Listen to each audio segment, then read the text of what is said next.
Gudang material di Jalan Ciputat Raya, Kebayoran Lama, Jakarta Selatan terbakar pada Minggu siang. Gudangnya Mall Gandaria City nih, penampakan dari Sheraton. Asap pekat mengepul keluar dari lantai 3 gudang material di Jalan Ciputat Raya, Kebayoran Lama, Jakarta Selatan. Banyaknya barang yang mudah terbakar membuat asap hitam pekat terus mengepul keluar dari sela-sela jendela gudang. Kebakaran diduga berasal dari hubungan pendek arus listrik di lantai 3 gudang penyimpanan.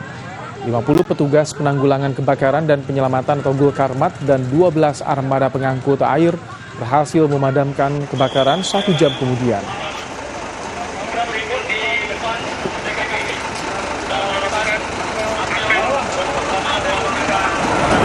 Objek terbakar gudang material di lantai 3, dugaan sementara korslet.